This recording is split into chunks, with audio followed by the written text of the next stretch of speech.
Thank you for joining us. This is Brave New History. I'm here with Edward Dodge. We're talking about the Mother Goddess and matriarchy.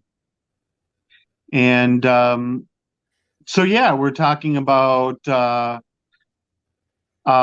earlier Mother Goddess traditions were matriarchy, were centered around women. I mean, is that Yeah. So, I anything? mean, thanks, Elliot. Thanks for having me here. It's great to be here with you Yep. again. Thank you. Thank you. Always fun to be with you here. So, I wrote my previous book, little pitch here, History of the Goddess, nice to the Bible. But I've still been learning more stuff, and I've got new material now. So I'm working on, maybe hopefully turn out to be another book. But it really has to show how. So scholars have recognized now, at least for a generation, that there's polytheism all over the Old Testament, and that the Israelites are transitioning from polytheism to monotheism.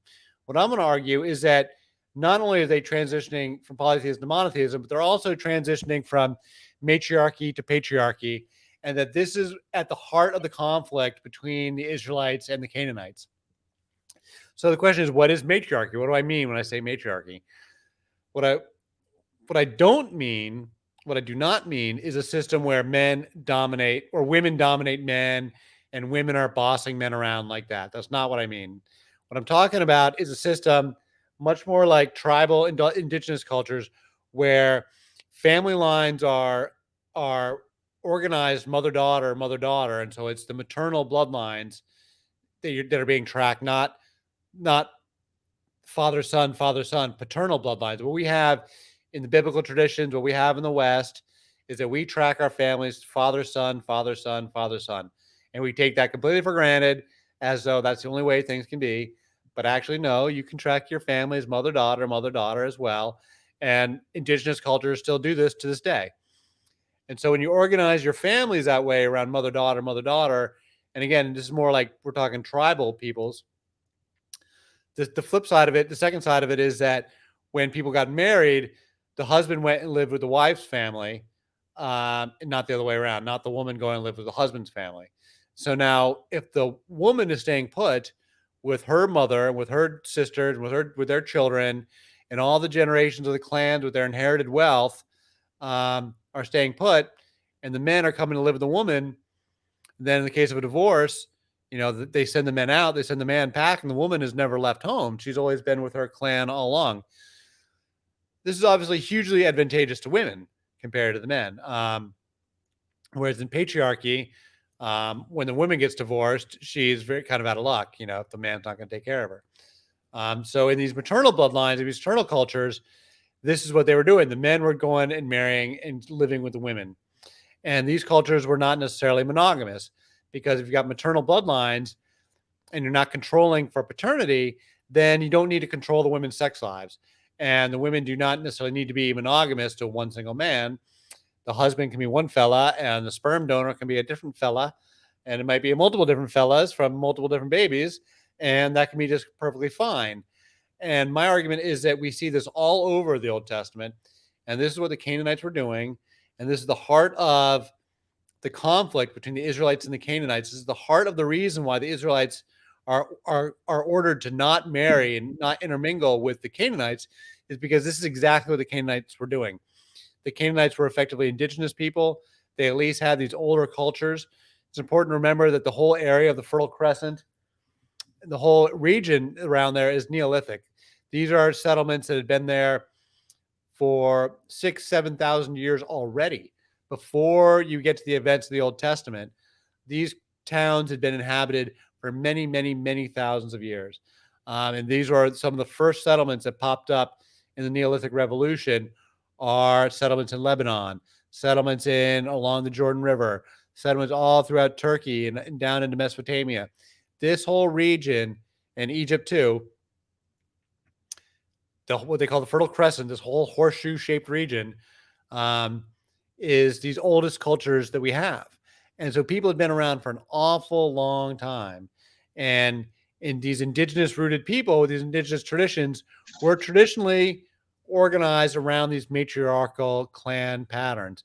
And this is what had been going on for a really, really long time.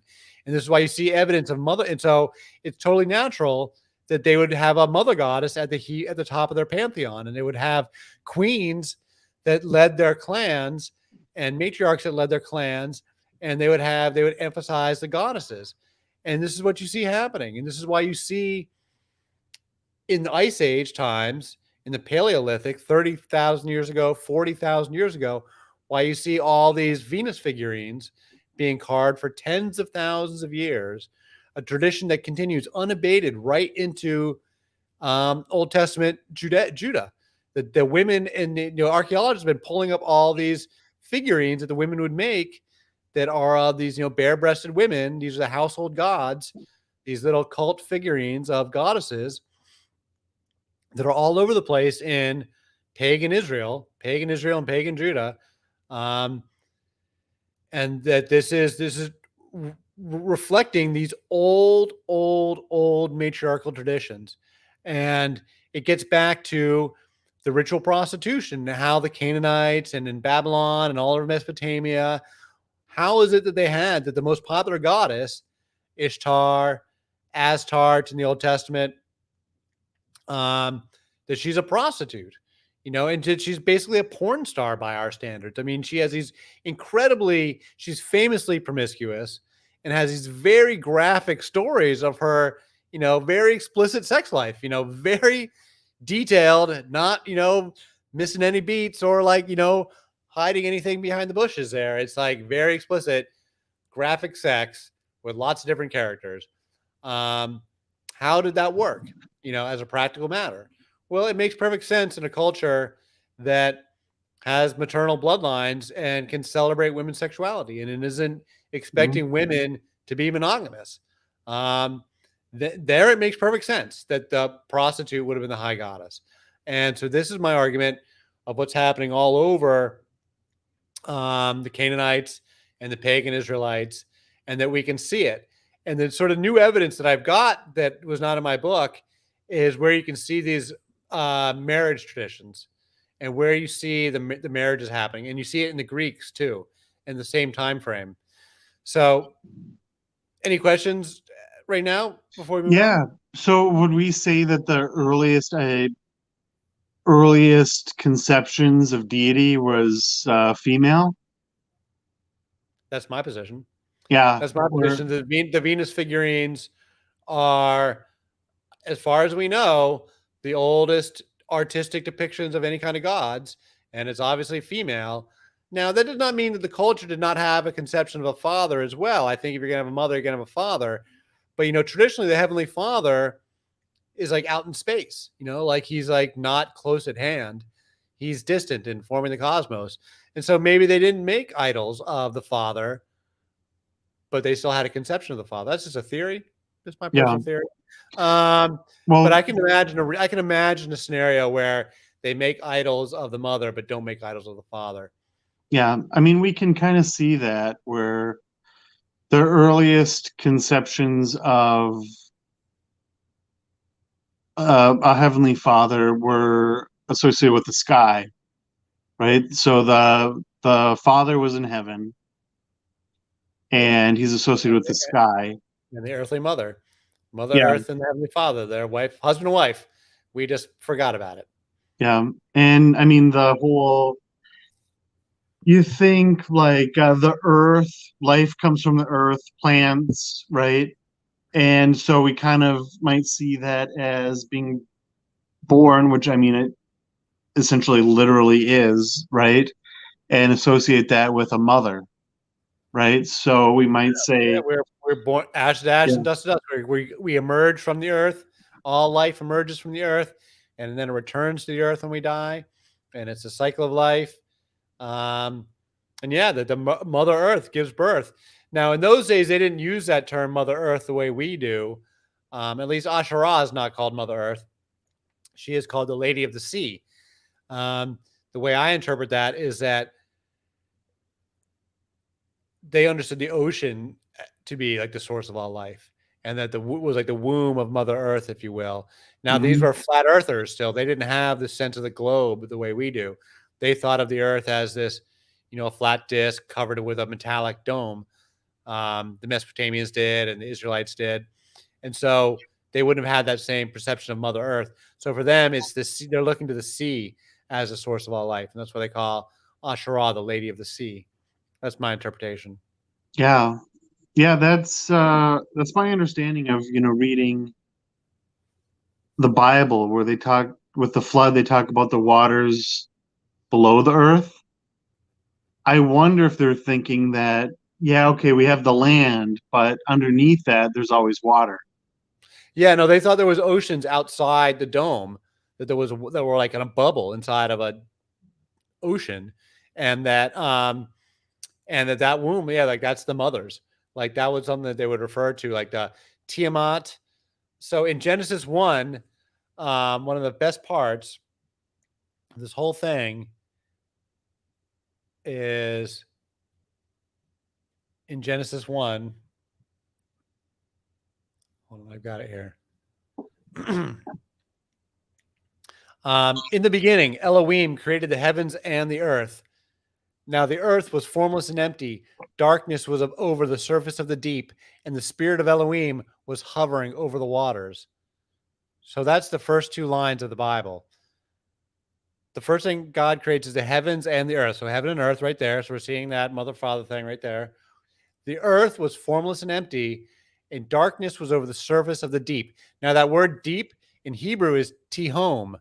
Um, Now, many scholars recognize that Mhm. this is very close to the opening lines of the Enuma Elish, which is the Mesopotamian creation epic. So let me just finish. Darkness over the surface of the deep, and the spirit of Elohim was hovering over the waters. So there, the waters. God is there with the waters. The implication is that the waters were already there. It says Yeah. God created the heavens and the earth, and then the spirit of God was hovering over the waters. The implication there is the waters were already there. Like the waters are the mother of God, if you will. Like did Elohim emerge from the waters? Right? Like this is very much hints at this primordial mother goddess, which is how Mhm. the Indo-European tradition saw it. They saw that we see it with the Greeks. Gaia is the primordial mother of the universe, who is a virgin mother. She's there all by herself, and she gives birth to her own Uranos. She gives birth to her own mate. The first male god, the first father figure, is she gives birth to him on her own, um, which is exactly what happens in cell biology. The first cell in cell Mhm. mitosis will make its own copy of its own before it can, Yeah. So you see this in nature. Um, and then if you go back to the Enuma Elish, the opening lines, again, the first couple lines are when in the height. Hey, hold on. When in the height heaven was not named, and the earth beneath did not yet bear a name, the primeval Apsu who begat them, and chaos Tiamat, the mother of them both, their waters were mingled together. So Tiamat and Apsu are the first mother and father. Chaos, Tiamat, the mother of them both. She gives birth to them both, right? She is the salt waters, and Apsu was the fresh waters. That's, if the story goes on, you would see that. Mhm. Tiamat is the salt waters, like the ocean, the lady of the sea. Apsu is the first fresh waters. And the story goes on where Apsu gets killed, and then Kingu comes along, and there's other, the Mhm. fathers always kill off the previous father. The son kills off the father to become the new king of the gods. But the mothers just sort of keep on going, and this primordial mother stays behind. Now, in the earlier versions, the Sumerians have an earlier creation epic where the primordial salt waters is named Namu, and Namu is friendly, and she's a friendly creator goddess to all the other gods. Whereas the new Malish comes along later. Um, in the new Malish, Tiamat is now a villain. She is the enemy of Marduk, who's got to kill her and slay her to create the world. But either way, in both stories, it's a primordial salt waters that is the mother of everything. And so this is where you get the ideas of like this, and it makes sense, like where did everything come from? Which came first, the chicken or the egg? Well, chicken, right? Or maybe the egg. I don't Mhm. know. But Yeah. somebody's got to give birth. There's got to be a virgin mother in there in the beginning. Um, so I think that's just how they conceived of it. And then the mother gives birth to the father, and then they start mating and making babies and making all the other gods.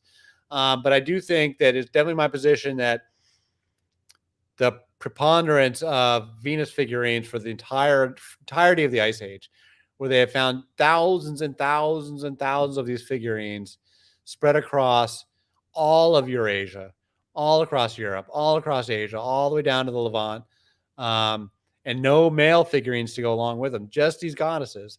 To me, that speaks very firmly of these goddess traditions being prevalent. When you see indigenous cultures to this day being organized in matriarchal clan units and having different sorts of sexual ethics than the white people did, that speaks to this as well. There is on the figurines, one of the oldest ones, another one that by the time you get into the Neolithic, after 10,000 years ago, we're into the planting and settlements in the Neolithic. You've got a goddess in a lion throne being pulled out at Çatalhöyük. It's like 8,000 years old or 6,000 years old, and she's sitting in a lion throne with these with like lion heads right next to her on her armrests. And then that in turn, like 6,000 years later, that same imagery is in the goddess Cybele that goes on to Rome as a mother goddess, as a very, very ancient mother goddess from Anatolia that gets imported into Rome at a certain point. There was some dramatic thing that happened in Roman history. I think it was one of the Punic Wars or something where, for whatever reason, the goddess Cybele was credited with winning this war. And so they brought her in as an official state religion.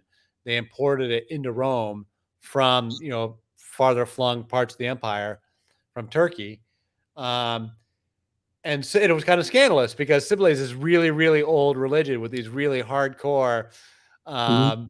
practices, like orgies and like bloodletting. And like, I think there's something where they like had, they would sacrifice an animal on a rack above your head, and they would slit the rack and the blood come pouring down all Mhm. over you. And you have a blood soaked orgy. I mean, like really, really intense. And the eunuch priest and the transgender priest, it's like this incredibly hardcore Mhm. religion that was like scandalous, like more scandalous than the Dionysian stuff, which gets pretty scandalous too in terms of their behavior. I think the Sibylle religion was like pretty controversial, but they had been given some kind of official imprimatur because they had you know for again, I don't know, I forget the details of the story, but there was some war where for whatever reason the goddesses of Sibylle got credited with Mhm. the I don't know, they made some predict divination or something. Who knows, man? But Yeah. anyway, it was this really, really old religion. They brought it into Rome with these hardcore rites. Yeah.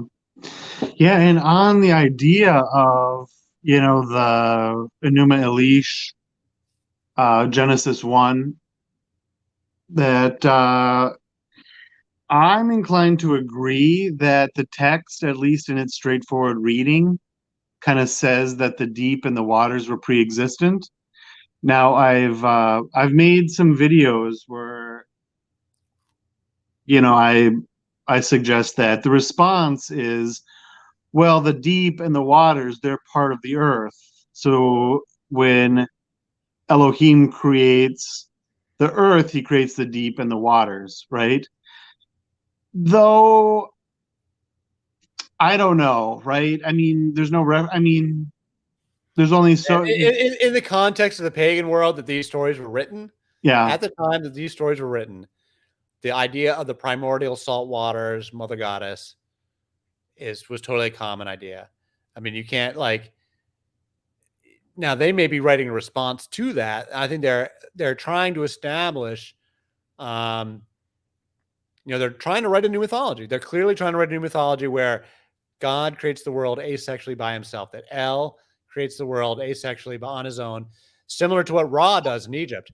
If you go back to the stories of Ra creating the world, which are very, very old stories, going back to the earliest writings, as old as the Sumerian, Ra creates the world with the snap of his fingers. And he's not having sex. He doesn't have a bride. Um, but the first thing he creates is a sexual pair. I think it's the wind and rain are a sexual pair. So that's like among the first things he creates.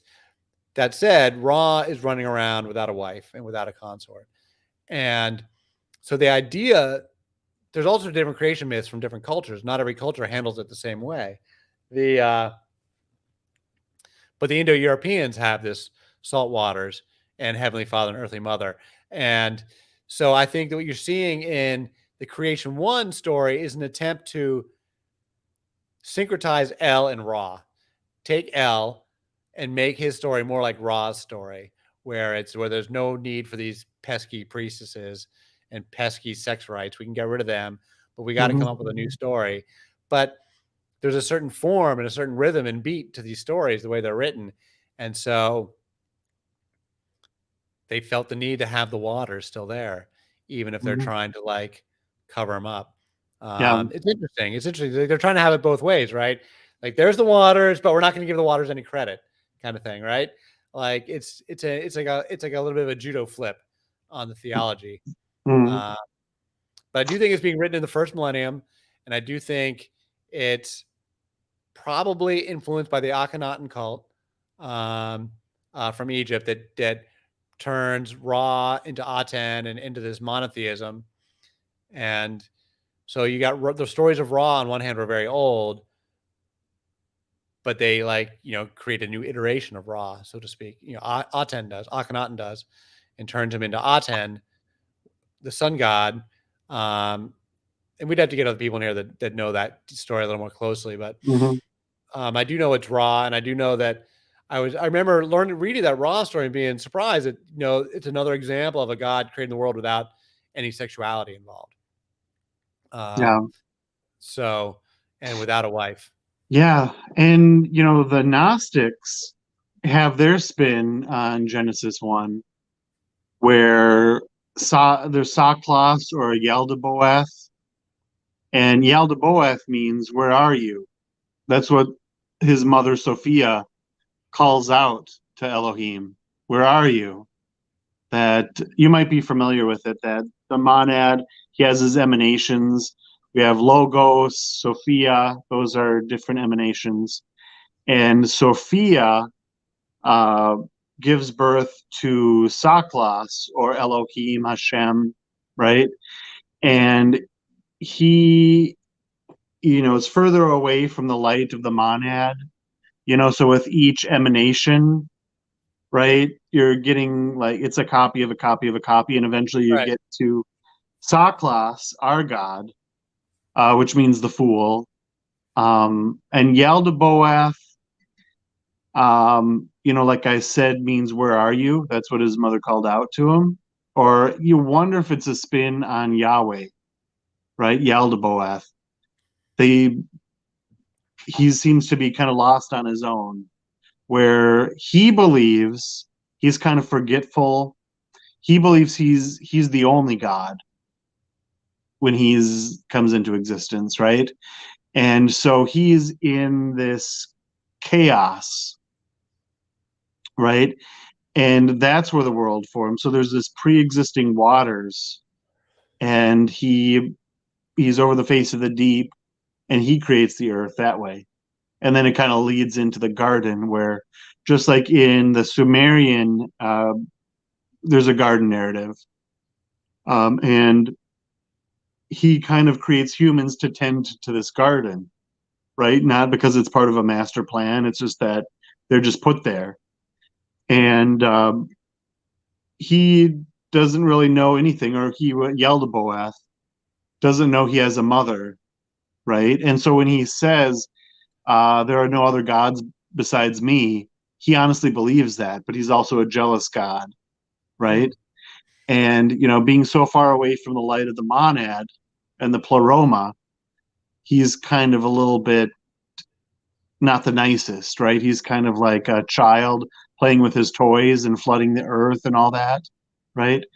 And then we get various traditions, right? So some people believe, or some Gnostics believed, that the serpent in the garden was Sophia. Others believe it was Christ.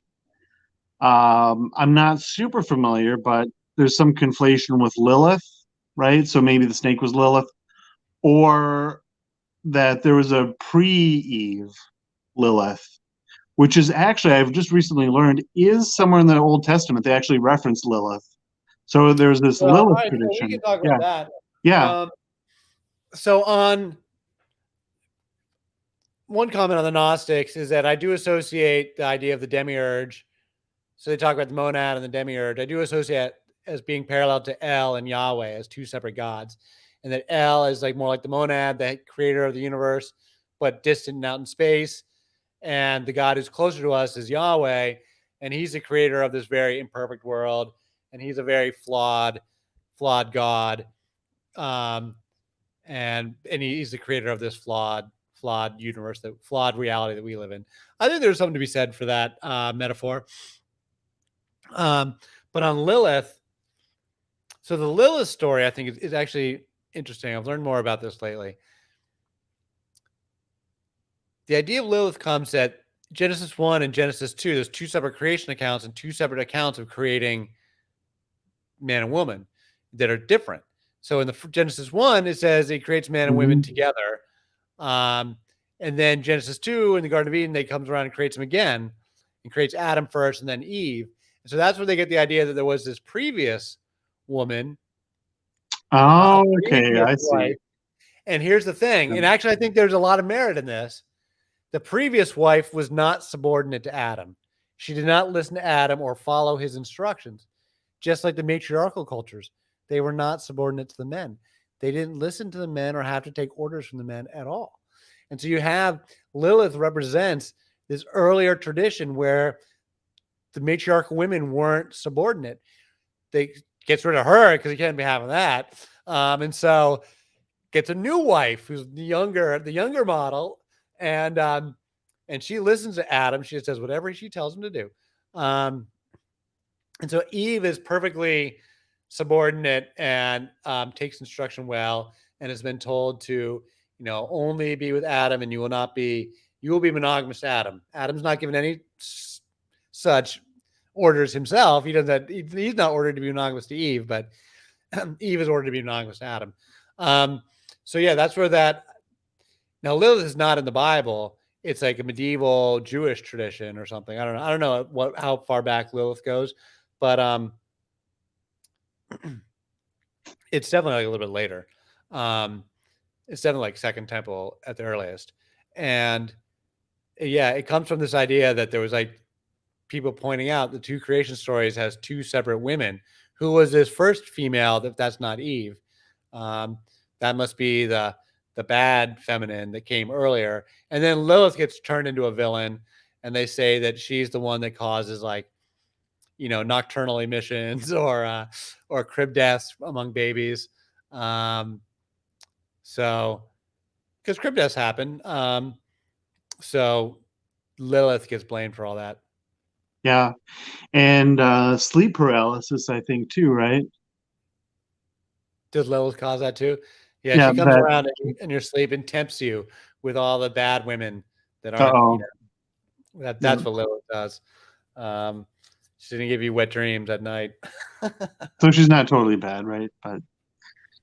But yeah, I've heard what succubi and what else is Yes, called, but kind of like a succubus. Yeah, exactly. yeah, female demons. But yeah, you wonder where the demons are always boys, isn't it? Well, so are the angels too, I guess, in the scripture. So I guess it's balanced in that sense. But you wonder, um, if they're really like anti-woman, won't they make the devil a woman? Well, you get the Whore of Babylon in Revelations. Yeah, In fact, that is true. I'll have to put that in. I'll remember to put that in my book. So the Whore of Well, Babylon thank you. is it's in my first book. Okay. That was Ishtar's title. Whore of Babylon, in Revelation, she's seen as this symbol of evil, this symbol of the end times, and the Whore of Babylon returns, like, watch out. Well, that was an actual title for the actual Ishtar. Like that was not an insult. Ishtar was a prostitute. She was the courtesan of the gods, and whore of Babylon was a title that she wore proudly. Like that was not an insult. That was a proclamation.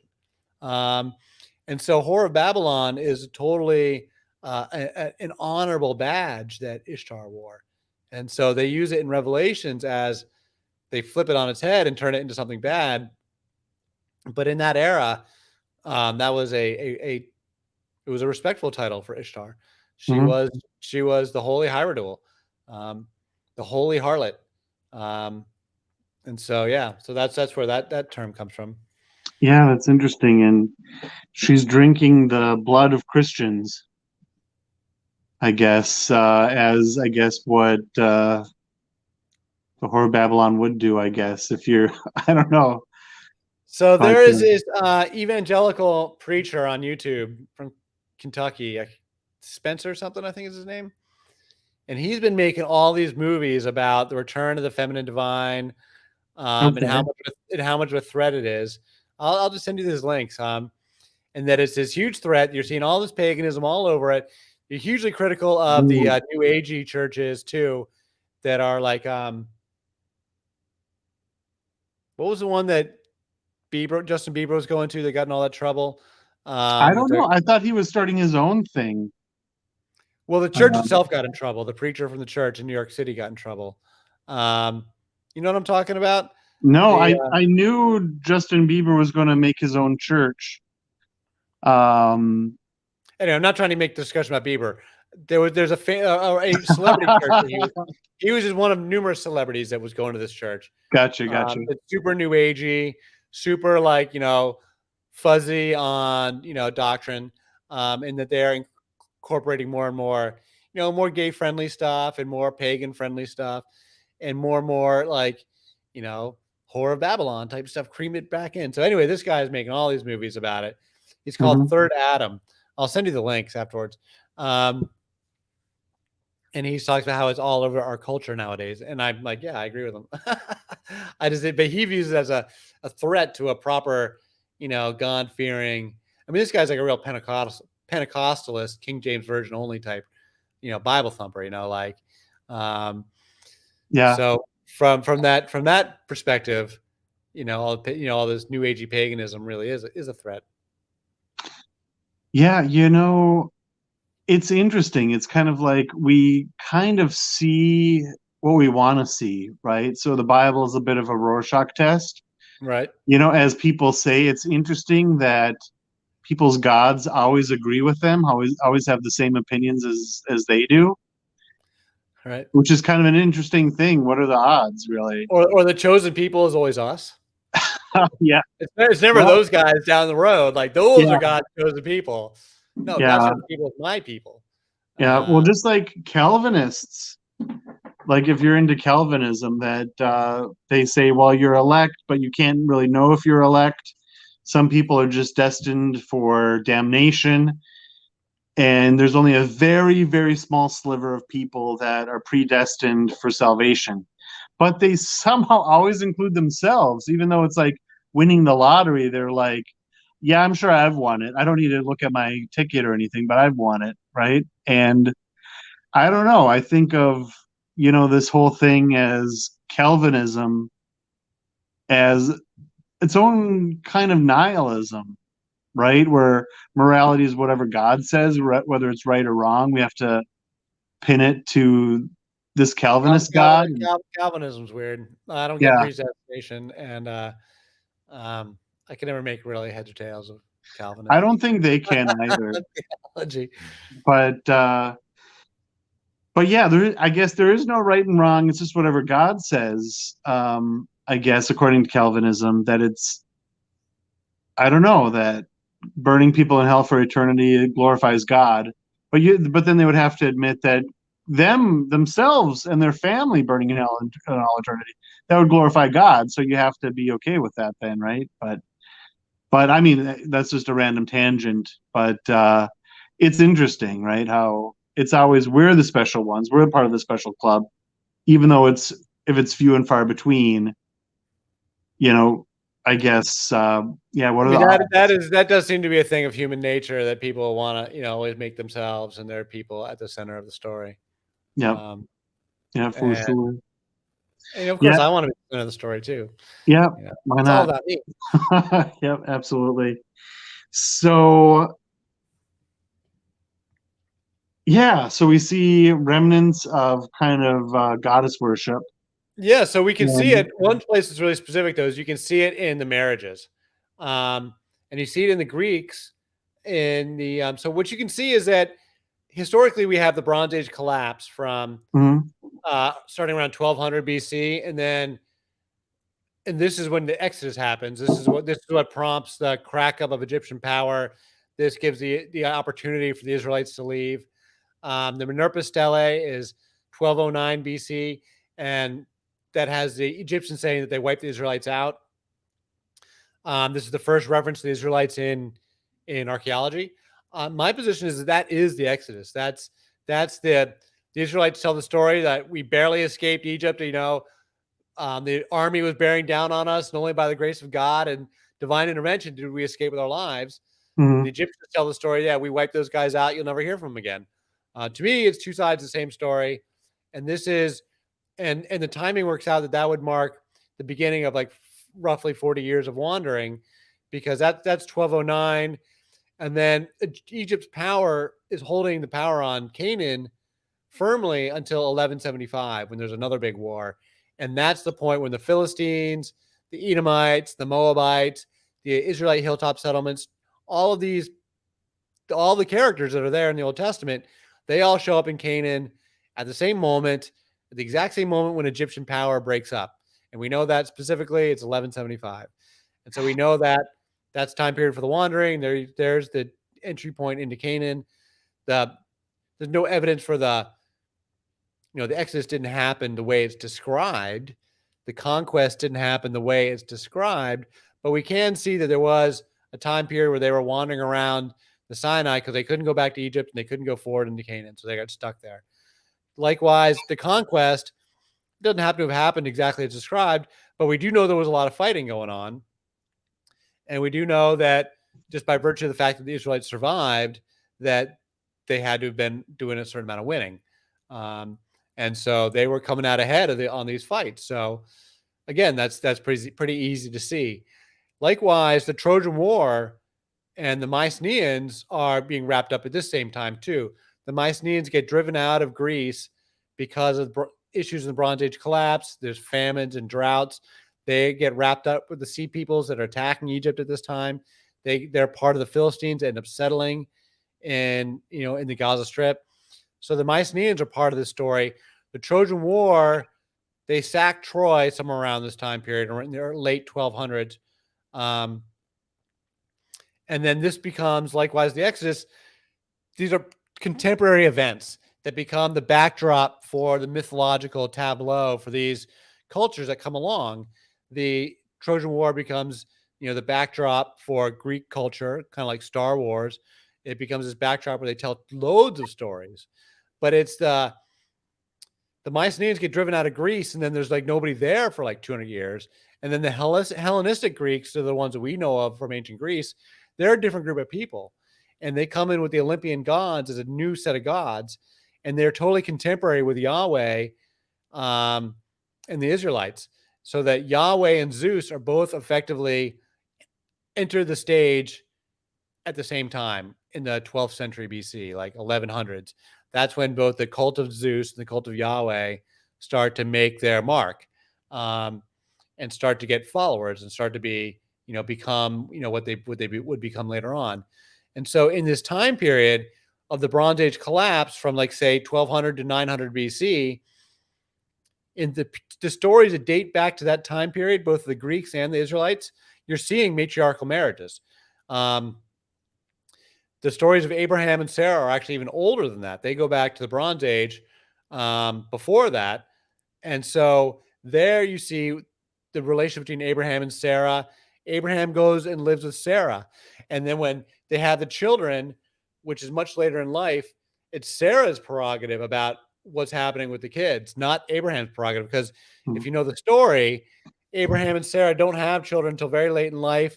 Sarah offers up her slave Hagar to be like a surrogate mother.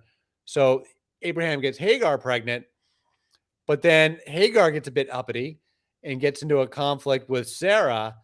Sarah gets mad at Abraham and says, you've done me wrong, to her husband. And Abraham relents. He's like, oh, no, woman, you're right. You're right. This slave belongs to you. This child belongs to you.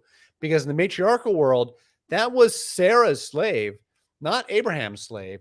And so the child was Sarah's prerogative, not Abraham's prerogative. And this child is Ishmael. So Hagar gives birth to Ishmael. It's Hagar's prerogative. It's Sarah's prerogative what to do with that woman and child, not Abraham. Abraham could have said, in a purely patriarchal world, Abraham could have said, "This is my heir. Like, I'll make Hagar my wife, and I'll make and Ishmael can be my heir." But Abraham, being the first patriarch, he's born into a world that is by implication matriarchal. And so in the world that he grows up in, Sarah, she's the matriarch of her clan. And so she has got prerogative. She sends Hagar away. She gets into a dispute with Hagar and sends them away out of the camp. And her and the child Ishmael are gone. And then Sarah gives birth to another child later on, which is Isaac. And that's where the Jews and Christians trace their lineage through Isaac, through Sarah's child. And this is a matriarchal marital tradition. And the Muslims have pointed this out for many centuries because the Muslims trace their line through Ishmael, and they say that they have the true patriarchal lineage to Abraham, and they have a point that Ishmael is the firstborn son in a truly patriarchal world. Ishmael would be the inheritor, and the Muslims would have the proper patriarchal rights. They have a perfectly valid point. But historically, in that time period of the second millennium BC, when the historical Abraham would have been around, 1700 BC or whatever, these are still a matriarchal world. These are still matriarchal tribes. And you see it continue. The following generation is Jacob. Abraham, Isaac, Jacob. Jacob is the grandson. He gives birth to the 12 sons that are the 12 tribes of Israel. Those 12 sons are born of 4 different women. And those women are, and I've got them here. The wives are Rachel and Leah, and then the 2 slaves. And so between the Rachel and Leah and their 2 slave girls, he has 12 sons. Now, let's see. Let me get this straight here. But if you read the text closely, the women are telling Jacob what to do. They're telling Jacob, I want you to sleep with a maidservant and have a baby with her. It's not Jacob being like, give me your woman tonight and having his way with like he's like some unruly guy. No, at every point, the women are instructing Jacob, and he's coming and going at the women's instruction. Here it is. This is Genesis 30. Then Rachel said, here's my maidservant Bilhah. Sleep with her, that she may bear children for me, so that through her I too can build a family. Later in the same chapter, Jacob came in from the fields that evening. Leah went out to meet him. You must sleep with me, she said. I have hired you with my son's mandrakes. So he slept with her that night. Again, the women are negotiating amongst themselves, like who he's going to sleep with. And then, so Rachel and Leah, Jacob likes Rachel, not Leah. So, but they're sisters. Genesis 29. When Yahweh saw that Leah was not loved, he enabled her to conceive. Yahweh enabled her to conceive. Interesting. Leah became pregnant and gave birth to a son. She named him Reuben. For she said, it is because Yahweh has seen my misery. Surely my husband will love me now. The implication is that he's not been loving her. The implication here is that Yahweh is getting her pregnant, which in these cultures, they had ritual prostitution. You could go back to the temple and get impregnated by the gods and have a virgin birth because that's what they did. She conceived again, and when she gave birth to a son, she said, because Yahweh heard that I am not loved, he gave me this one too. So she named him Simeon. Again, she conceived. And when she gave birth to a son, she said, "Now at last my husband will become attached to me because I have borne him 3 sons." So he was named Levi.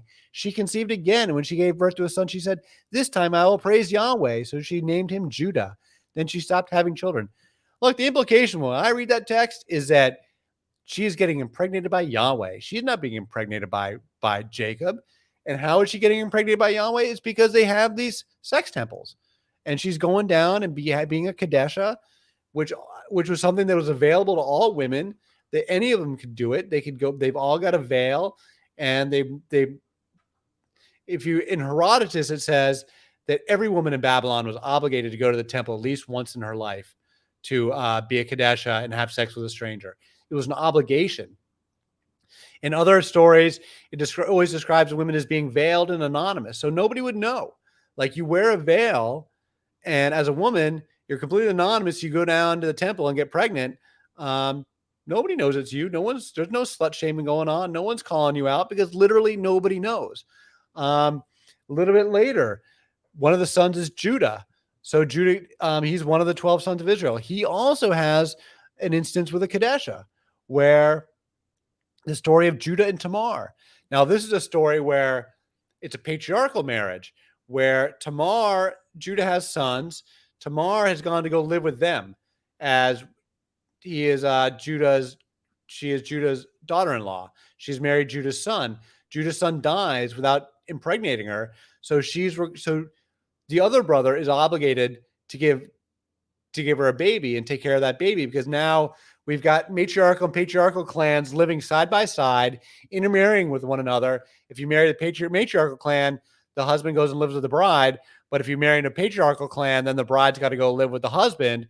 But then that man's family has obligations to give that girl a child, and and that girl will have rights within the family, right? Like they're not going to get kicked out. And so when the first son dies, the second son is obligated to, but he has sex with her, but then always spills his seed on the floor. His name is Onan. And so God strikes him dead because he wasn't fulfilling his obligations. And so now Judah gets scared and he never gives a third son over because he's scared that the first 2 sons slept with Tamar and they both died. And so he's nervous that the other son's going to die.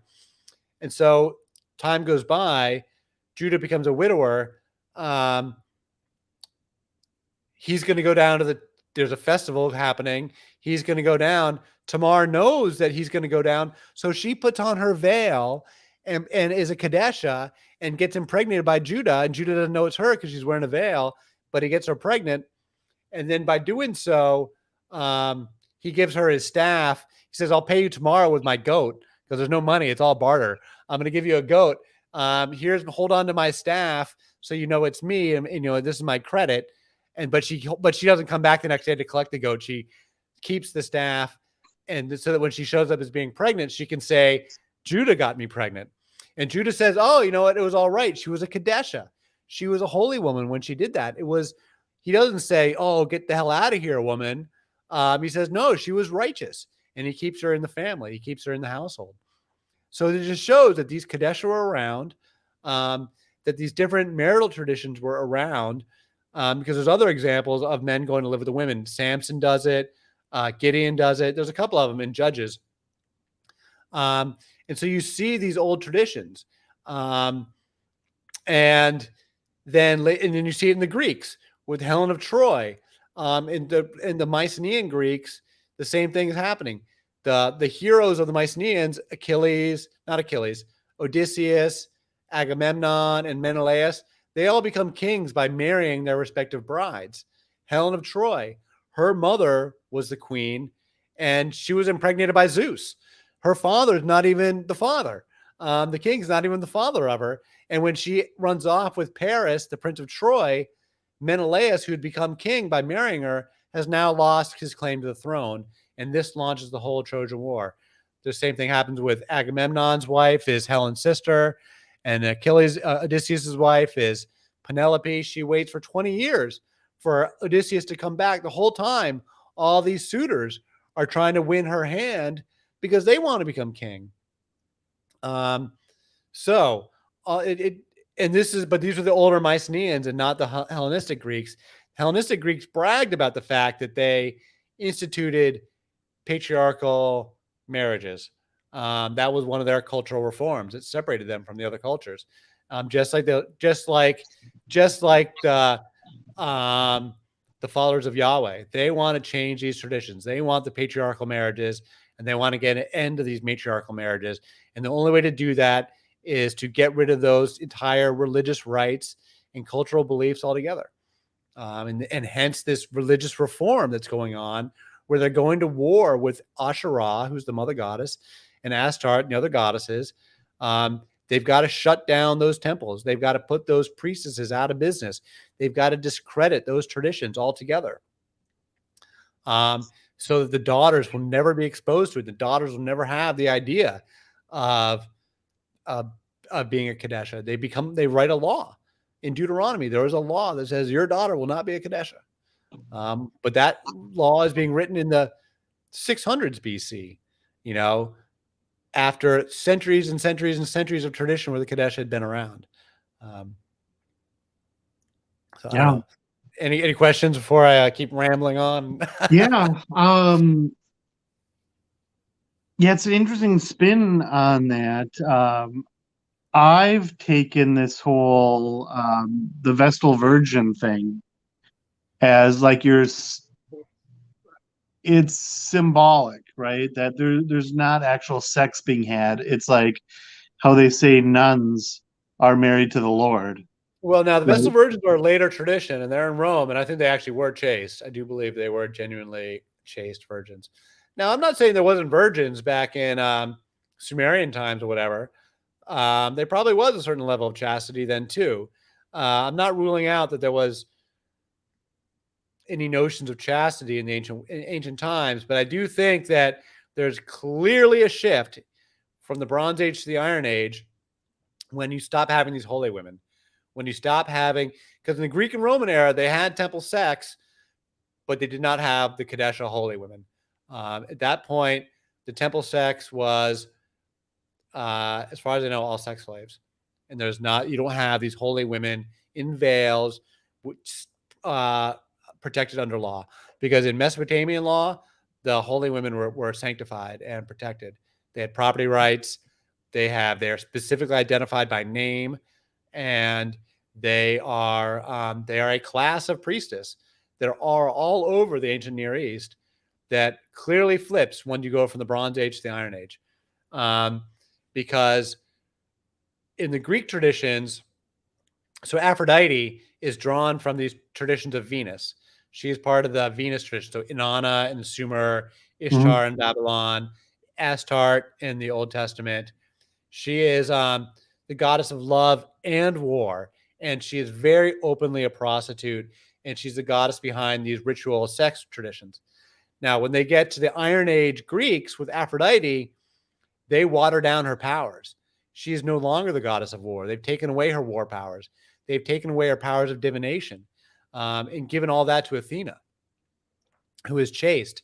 And Aphrodite is the patron of prostitutes, but she is not herself a prostitute. So Aphrodite gets around a little bit. She's kind of promiscuous. She has affairs and things, but she gets in trouble for them. All right. If you know your Greek mythology, Aphrodite, first of all, in the Iliad, she only goes out on the battlefield one time, and she gets a little wound on her wrist, and she cries, and she runs away. And Zeus says, leave the fighting to Mars and, or Ares, the god of war, and Athena. It's not for you to do any fighting. Well, Ishtar was a total warrior. Ishtar was a total badass. She turned into a man, and she carried, and she was killing people. She wasn't fleeing from the fight. Yeah. And why would she turn into a man? Oh, because she was trans. Ishtar was transgender. That's back to the transgender discussion we were having before. But no, so trans is part of their liturgies. Hermaphroditus was part of Aphrodite. That's still there. But Aphrodite is totally watered down from Ishtar. They take away her war powers. They take away her divination powers, and she herself is not a prostitute. Her love life is pretty constrained. She's married to her Hephaestus, who is the really ugly god of the forge, who's not a handsome guy, not a lover. Um, but Aphrodite has an affair with Ares, the god of war, and this is where you have the god of love and war back together. Ares has an affair with Aphrodite. She's married, but Ares is the handsome jock. So he has an affair with Aphrodite. Hephaestus catches on that they're having an affair, and so he weaves this net, this invisible net from his magic metallurgy powers, and he strings it up above the bed. And so he catches them in the act, and he drops his net down on top of them that they can't break free of, and calls all the other gods in to make fun of them and to mock Ares and Aphrodite for their illicit love affair. And all the men are all like, kind of jealous of your men that will wish they were the one getting caught. And the women are all like poo-pooing. That never would have happened to Ishtar. Like, Ishtar never would have been ashamed of being caught in a love affair. Like, she was proud of her promiscuous promiscuity. Aphrodite is like totally like watered down and lame. And it goes to the point that there's two different Aphrodites in the Greek traditions.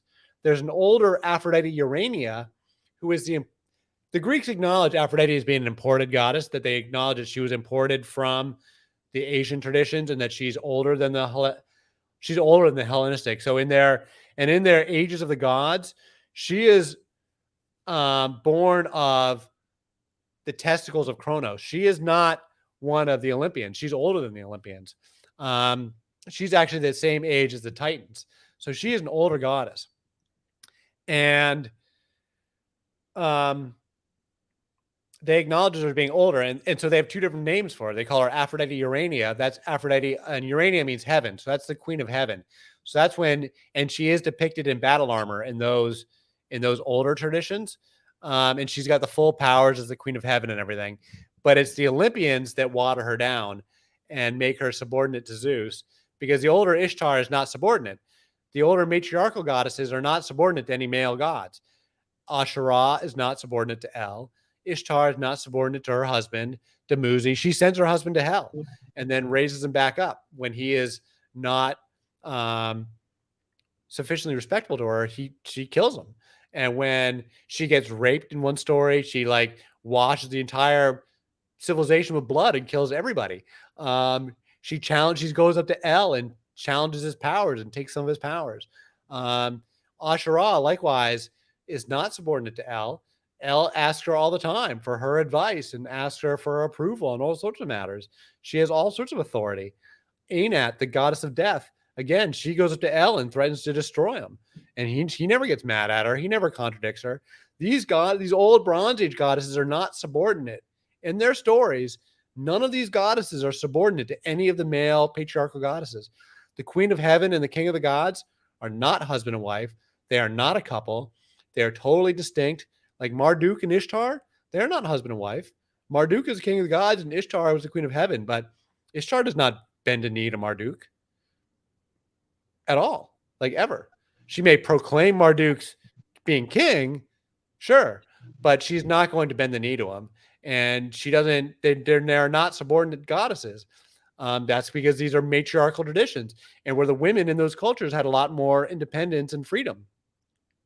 When you get to the Greek and Roman era and the first millennium BC, and after the Bronze Age collapse, and now we're into the Iron Age, the age of the Israelite kings, and the age of the Greeks and Romans. Now these are patriarchal cultures, and they have their women locked up tight, and the women do not have a lot of rights. They don't have property rights. The Assyrians didn't either. The Assyrians also took away women's rights, and in those cultures, the goddesses are subordinate. And if you look at the Olympian gods, every single god in the pantheon is subordinate to Zeus. Athena sits at the right hand of Zeus and never challenges Zeus, ever. Aphrodite most certainly does not challenge Zeus. The only deity that even in theory challenges Zeus at all is Demeter. who's the goddess of grain, who's the mother goddess, who is yet again a watered down version of the older mother goddess. And because her traditions are older, those traditions predate the Hellenistic Greeks. And so in the story of the Eleusinian Mysteries, when Persephone is taken down, that's their daughter, who's also the daughter of Zeus, actually, is taken to be Hades' bride in the Queen of the Underworld. And Demeter is upset about this because she wasn't told. She brings a famine across the whole land and everyone's dying. And everyone's begging Demeter to stop and, and like bring back life, including Zeus. And Demeter won't do it. She won't listen to Zeus. She won't listen to Zeus's instructions, and she won't listen to Zeus's commands. The only person that will finally convince her is when Zeus goes and gets their mother, Rhea, who is the she's the Titan mother goddess, and she was the wife of Kronos. And so she is the mother of all the Olympians, and she is still esteemed and still revered. So Demeter would listen to her mother, but she wasn't going to listen to Zeus. And this speaks to these older traditions. And so Demeter is the only, as far as I know, even Hades, none of the gods challenge Zeus. Poseidon doesn't challenge Zeus. None of the gods challenge Zeus, except for Demeter. And that's because she's got these older traditions. But Athena is like the favored goddess among the Greeks. She is their favorite, and she is most certainly Zeus's right-hand girl. And she proclaims Zeus's power. I told you before on the other stories about the matricide of Clytemnestra. It's Athena that declares that the man's seed is sacred and the woman's womb is anonymous. And we will follow the patriarchal bloodlines. Same thing the Hebrews are doing in the Bible. They have they repeat over and over and over again these patriarchal bloodlines. So-and-so begat so-and-so, father, son, father, son, father, son, all the way back to Adam. It's very important to the Hebrews to establish these patriarchal lines because it's in competition with these other rival cultures on the other side of town. Like in the same town, at the same time, these people are speaking to one another. They're having rivalries or having arguments. Within the same family, one brother might marry a girl in one family, and another brother goes and marries a girl in a different family. And you could have a total conflict between should it be patriarchy or matriarchy. And these conflicts could have been playing out for centuries. And so the Israelites are very keen to establish that it's going to be patriarchy. The Greeks and Romans are doing the same thing at the same time. And it's reflected in the mythology. And in the Greek mythology, all the goddesses have been watered down and made subordinate. So Ishtar basically would have had Demeter's powers, Hera's powers, Athena's powers, and Aphrodite's powers all in one super goddess that is the queen of heaven and not subordinate to anybody. But in the Greeks and the Olympians, they break those powers all up. Hera gets the title of the queen of heaven. Well, Hera, who's Zeus's wife, is totally lame. She is totally a weak. She spends all of her time, pretty much every single story about Hera, she's chasing Zeus around for his infidelities and then torching whatever poor woman that Zeus raped and had a baby with. Hera puts all of her effort into torturing and maligning the women. And she scolds Zeus a little bit, gets Zeus to buy her a ring or something to but it's a total reflection of how patriarchal marriages actually function. That if you're a powerful man, you can go chase all the tail you want. Your wife is going to get mad at you, but she's not going to divorce you. She's actually going to torch the woman you're having an affair with. And we see this all the way up into the modern age. You see this with Bill and Hillary Clinton. Bill Clinton is a powerful man, runs around getting all the tail he can. And what does Hillary do? Does she torch Bill? No. She torches the women. She torches Jennifer Flowers. She torches Monica Lewinsky. She torches the women that would have, the temerity to come out and say, "Oh, I had sex with your husband," and they go and destroy the women. The women go and destroy the other women. They don't go and destroy the man. And powerful men, ever since Greek and Roman times, have been having as much sex as they can get their hands on, and whether the women get mad about it or not. And it's just the cost of doing business if you're a rich and powerful man, that you got to buy your wife a diamond ring every time she catches you having an affair. And it's going to cost you 30 grand or whatever. But if you got the money, fine. It keeps your wife online. And so if you're a poor guy, you can't afford to go having an affair. It's because your wife's going to kick you out. And you need your woman, right? If you're a middle-class guy, you're pretty, you count on your wife being around. You don't want to piss her off, so you don't go having an affair if you can't afford it. But rich guys, if you're a politician or a basketball star or a rock star or an actor or what have you, where you've got women coming on to you, first of all, if you're some schlep with no money, the women aren't coming on to you anyway. But, if you're a rich and powerful guy and if you're, a famous actor, what have you, the women are coming on to these guys all the time. And when their wife gets mad, they've got the money to pay for it. And then if things really get ugly, women will divorce the men when they get embarrassed.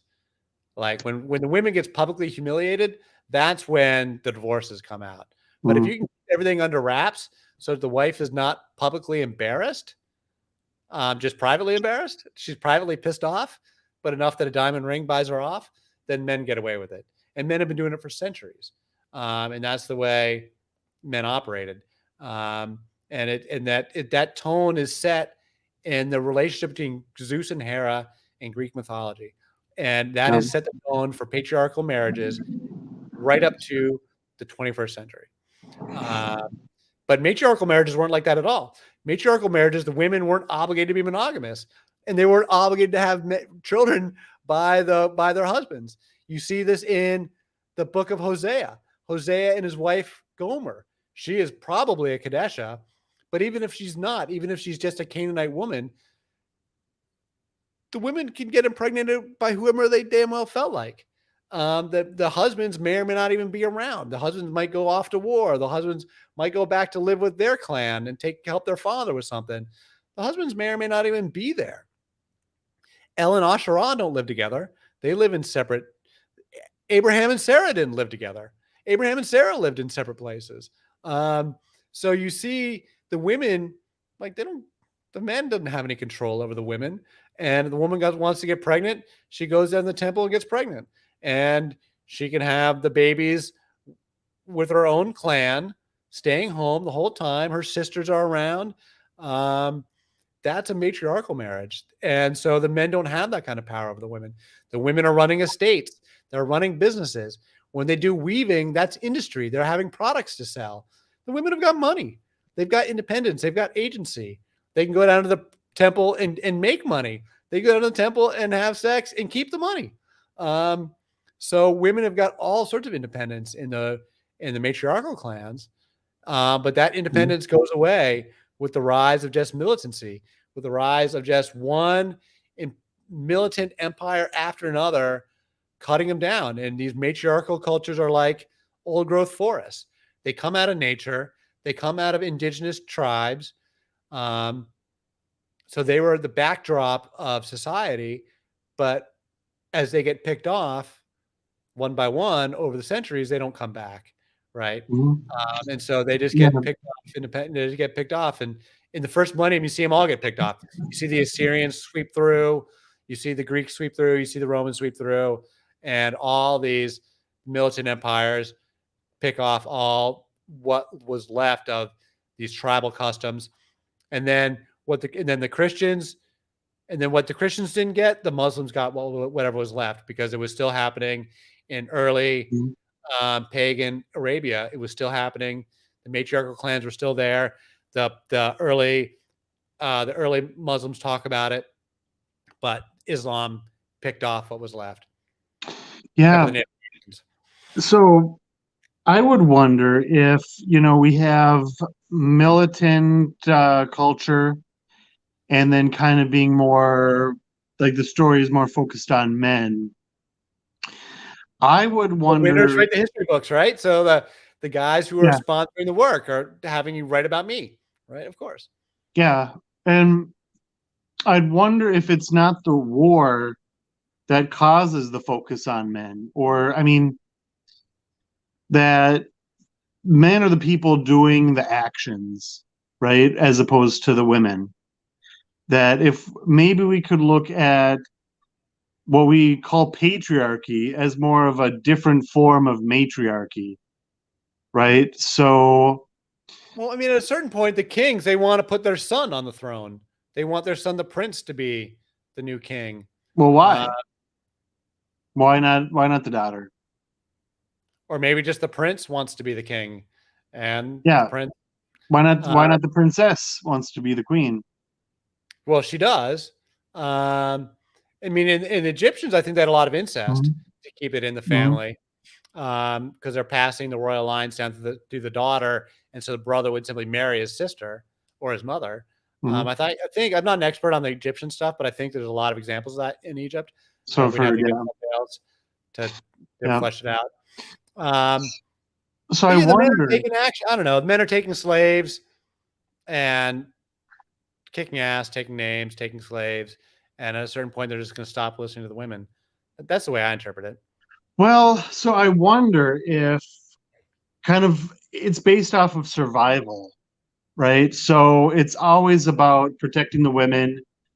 You'll always hear women and children first, right? It's never okay to hit a woman, right? So I mean, men are last, and it is okay to hit men and boys, right? Right. So it's not because men, well, to an extent, I guess it is, in terms of a hierarchy, right? But let's say we're peaceful times, right? There's no war. Then, I mean, everybody is equal, right? Because there's nobody attacking, there's no wars, there's no men to go off and fight, with other tribes, right? But let's say stuff hits the fan, right? Now there's a war going on. What happens, right? Well, you send Right. the men off to die and you protect the women at all costs because you just need one man to survive in the tribe to bring the everybody to the next generation. So men are disposable, right? Yeah, I think Men go off no, and I think die. that's true. The men are much more expendable, and the matriarchal clan would definitely be protecting the women, to protect, childbirth. But that's Um, but that's the common understanding of patriarchy is men are going to war. Okay, so it's the men are in charge.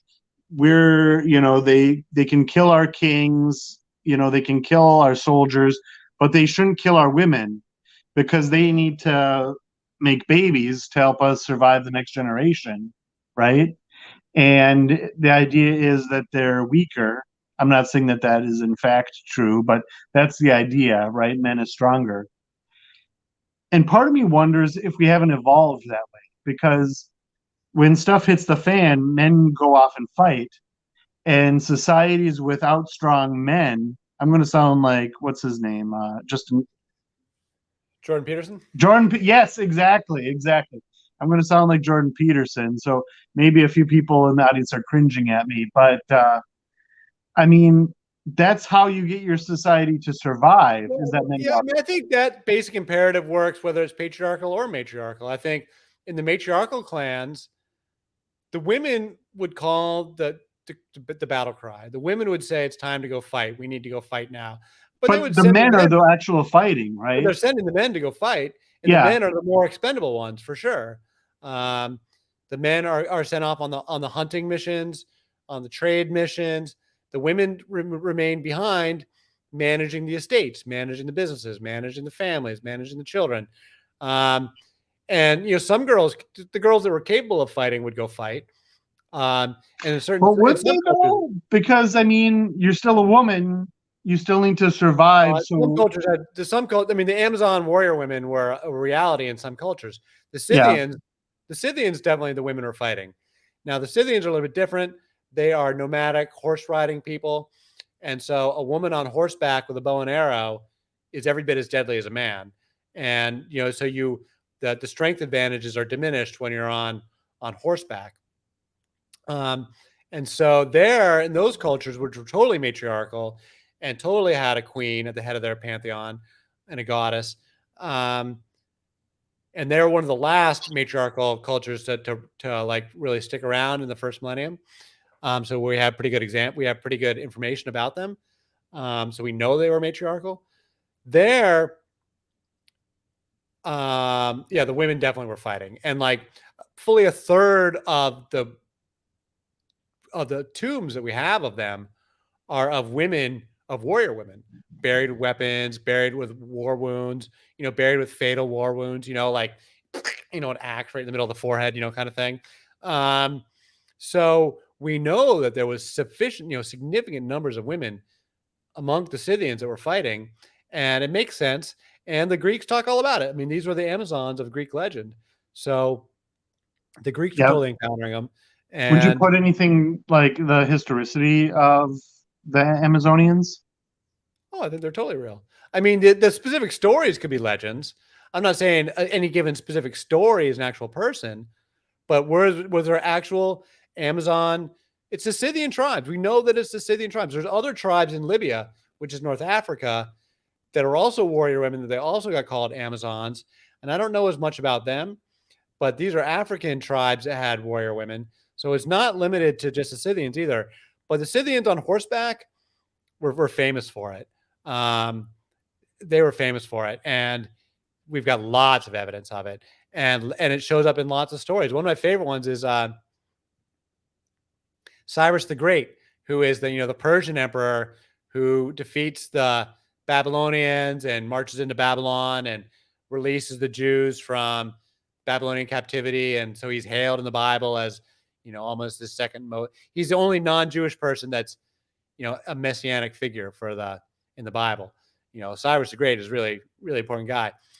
He was supposedly killed by an Amazonian queen that he marched up against the Scythians a decade later after the events of the Bible, and that he went into Scythian lands where he was very much at a disadvantage because at a certain point you're just onto the steppe plains where the nomads can like range for hundreds of miles, like they're perfectly within their capabilities to range long distances. And so the Persians get totally overextended, and then they go and engage in a fight, kill the crown prince, kill the son of the queen. So she's now taking it personally. Now she's pissed. And so she goads them into a fight and slaughters all the Persians, and they slaughter Cyrus. And she supposedly kept Cyrus's head in a bag as a war prize. The great Cyrus the Great, his head was supposedly kept in a bag of wine as a war prize as Amazonian warrior queen. So yeah, I mean that's they were real, man. They were for sure. Now, did Hercules actually fight one in one of his 12 labors? Who knows? But Yeah, I've heard this idea that Alexander the Great supposedly had encounters with them too. yeah, I've heard this idea that matriarchal societies are more warlike than what we would consider patriarchal societies. Like, so the Amazons were all about war. That anytime you have a female head of state, they're more likely to declare war than if you have a man as head of Yeah, that state. sounds like misogyny to me. I don't really think that's true. I think that I think the women are quite capable of fighting. I think women are quite capable of being nasty. I think white women are quite capable of calling men to war. I think certain women are quite capable of being soldiers as badass as any man. Maybe not as badass as the most badass man, but I think Mhm. you look at women athletes nowadays. You look at those WNBA players, or these women tennis players. Those women, they could keep up with your average soldier anyway, for sure. Um, they could keep up on a battlefield with average men. There's no question. There's no doubt in my mind that your women athletes nowadays can. Now they're not going to keep up with the most superior male athletes. They're not, um, but they can definitely keep up with the average man for sure, and then some. And they can really be killers. So I have no doubt that women can fight. And I think that, look, there's no evidence of real ongoing warfare until we get to the Bronze Age. There just isn't. Like, there's evidence of scattered fighting, and there's certainly conflict between people throughout the ages, throughout, going back to the Ice Age. But like in Paleolithic times, the only weapons people had were spears and clubs and like the, bones from the, big old animal, like a thigh bone from some big animal. Like that's all people had for weapons, a sling, like really simple stuff. The kind of things that you can't wholesale slaughter an entire, Mhm. large group of people. It's not until the Bronze Age and the invention of swords and the invention of chariots and people start riding horses, that you really start getting a mechanical advantage where one group of people, one group of like say 10 guys can come in and slaughter, 500 people on another side, but once you start having, you know, armor and swords and things, one group of people can have a huge tactical technological advantage over another group of people. And now you start to see ongoing warfare. And then other groups of people are forced to respond because it's like, you can't allow that there's a group of people over there that have these weapons and they're slaughtering every other village on the countryside. They're coming for you next unless you arm up yourself. So you're forced to either, get tough or get killed, And so it becomes a kill or be killed kind of war, environment that within 1,000 years, like I think at 4,000 BC, it's still a pretty peaceful world. And by 3,000 BC, it is a very violent, militarized world. And we just don't go back to it.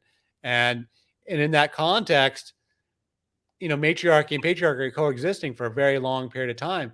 Patriarchy starts rising up, I argue, with the shepherd kings, with these militant kings starting to say, oh, I want to go father, son, and I've got the power now to say so. That starts, it's a trickle and becomes a flood until it becomes a flood later on, until it becomes, a flood. But it's going to be starting in pockets here and there. But it's going to be, I imagine, anchored around kings, anchored around warrior kings that are brutal guys. These are all warlords. Every one of these kings from the ancient world would be, by our standards today, nothing but a warlord. These guys in the Middle East running around with 40 pickup trucks with guns in the back and like running around Africa and stuff with a small army. Like that's what these Bronze Age kings are. Like you can lead enough of an army into war that you can win, and you're king until someone else comes along and kills you. And that's just the way it was. And it was like, and then once the culture kicks over that way, it takes over everywhere. And so patriarchy just takes over, but it plays out over time. And that's what we're seeing in these old mythologies. And then in the Iron Age, in the first millennium, you're seeing the last vestiges of the matriarchy, and you're seeing them put down once and for all. Mhm. And Yeah. So, I mean, you could see it that, maybe war makes the culture warlike rather than, let's say, war changes the hierarchy of the culture rather than the hierarchy of the culture leads to war, right? They're happening hand in hand, but I wonder if the causality is the other way around, that what we're describing as patriarchy is really just a way to benefit, another way to benefit women, right? So it's just a different kind of matriarchy. well, I mean, like it's not like women lose their value completely. Women are still valued even in a patriarchal world. Um, and I mean, it becomes increasingly like protect the women, protect the women, protect the women, keep them, I guess you could say by keeping women under lock and key, you're trying to protect them from marauders and rapists and bandits. There's an element of that for sure. Um, Yeah. because bridal abductions is part of what's happening over the Bronze Age. Is that and it's legal. It's one of the laws of Deuteronomy is that you're allowed to do this, which is that when you see a woman from another tribe that you like her, just take her. You're free to kidnap her. If you're at war with her, if you're at war with that tribe, you can feel free to kidnap whatever women you want. And so, yeah, so like women's independence at a certain point becomes a liability, right? Like women being out on the forefront of the fields is a liability if there's going to be a bunch of bandits who are going to kidnap those women. Then Hmm. it becomes women's own benefit to keep them locked down, whether they like it or not. Yeah. Uh, I can see that. Yeah, I mean that happens at a certain point. Um, Yeah. And I wonder, like, everybody, talks a lot about, women being property, really. And then what about the men, right? It looks like everybody is property. Women are jewelry, men are weapons. And then in a time of war, really everybody's value decreases and it comes down to brass tacks, and it's very utilitarian, right? What can you do to help our culture survive or our society, right? women become So, war prizes, and they become like, in the Bible, it's multiple times we see where like, mhm, the Assyrians march up to the gates of Judah, gates of Jerusalem under Hezekiah, and Hezekiah gives them all, not only all the gold, but all of his women too. He gives them his entire harem. He gives them his wives, his daughters, his harem. He gives them all the women. But they don't make note of that in the Bible. They just say he gave them the gold. It's in the Assyrian text, because we have an Assyrian text that recounts the exact same event in the exact same ways, saying I marched up to Jerusalem and took all this tribute from King Hezekiah. Um, but the Assyrians say they took more gold and all the women. The Bible yeah, just mentions the gold. Um, yeah, and then we see other examples where the tribute is going to be soldiers, right? So give us your men as soldiers. but you're So it's turning almost them like, into slaves. I mean, I suppose the women are too. yeah, Um, but yeah, slavery is part of this. I mean, we don't have evidence of slavery until the Bronze Age, until the same rise of warfare. It goes hand in hand with a class, and it goes hand in hand with what we call civilization, with urban civilization that we recognize is only 5,000, 5,500 years old, and it's this slavery, kings, class, permanent class, permanent armies. All these things come together as part of the same movement, and women lose their rights steadily, on a straight line.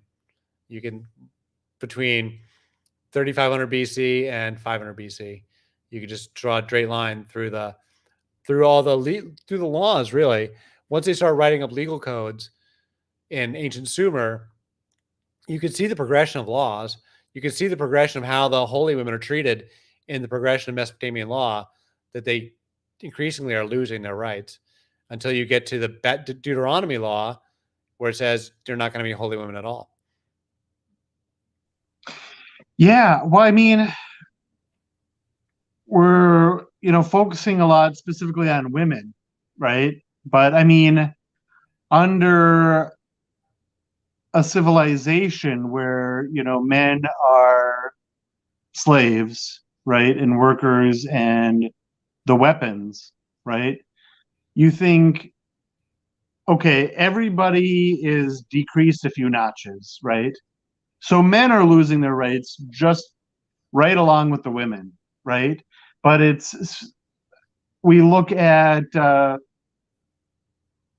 being forced into work, forced into conscription as really not that bad for some reason, as opposed to like just being a wife at home, right? When I mean, dying in battle is bad, being forced to work is bad.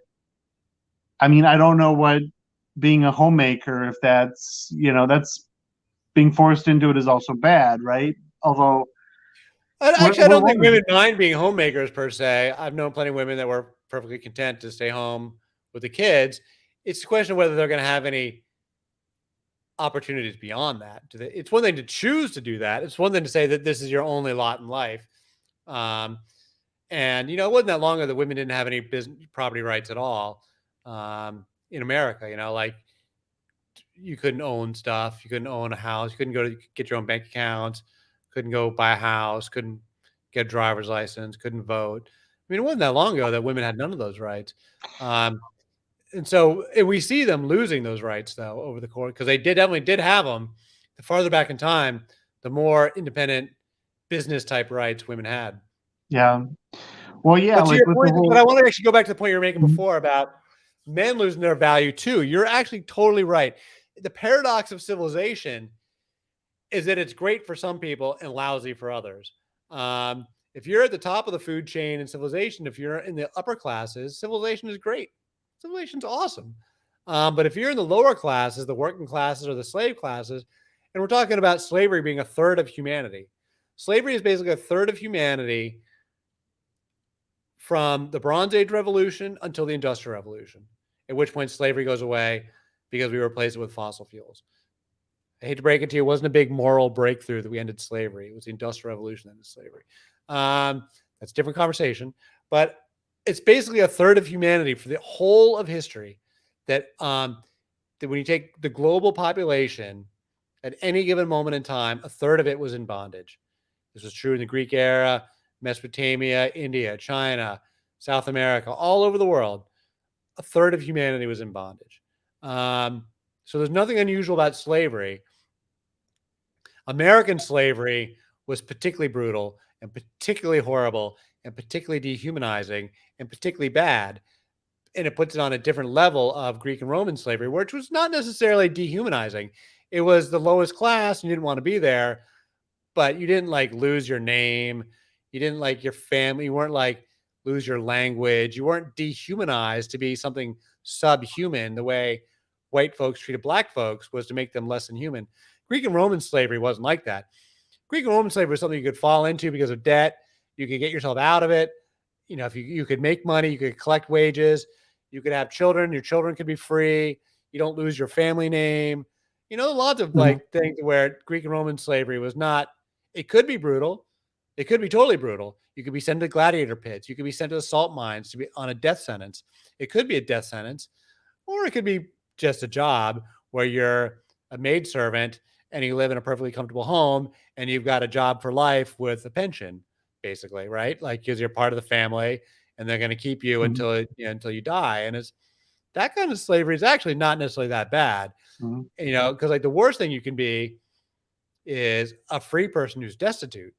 Like if you're a free person who's in exile and has no money and destitute, that's worse than being a slave, you know, because then you've got nothing. You're just begging. At least if you're a slave in comfort, at least you're being fed 3 times a day or whatever, you know. Um, and you've got a place to live, you got clothes, you know, presumably a hot meal, you know what I'm saying? Like Yeah. nobody wants to be a slave, but there are worse lots in life than being because there's fortunate slaves and unfortunate slaves. So if you're in one of these fortunate situations, there's worse things in life than that. Um, Yeah. Yeah, I've heard similar things that it's really not comparable to what was going on in the American South, right? Because in Greece you were expected to be paid and paid well. You were expected to be promoted.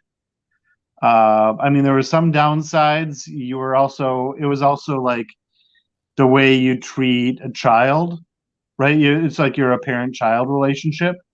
well, the way we So, treat animals, the way we treat dogs well, and cats, yeah, I mean, although, like we're not allowed to like brutalize our dogs and cats. yeah, Like, but they and would we're be, expected to feed our dogs and cats. We're not expected to like. You can get in trouble if you don't take care of your pets. You know, yeah, like and in Greek Roman slavery, the same kind of thing. Like there were laws protecting slaves. There was at least, and there was certainly a culture of mhm, how to treat slaves. That like you didn't just like brutalize them. In America, though, you could really brutalize the slaves, and like it was kind of like within your rights as a slave owner to really like be pretty fucking horrible to them, like brutally horrible.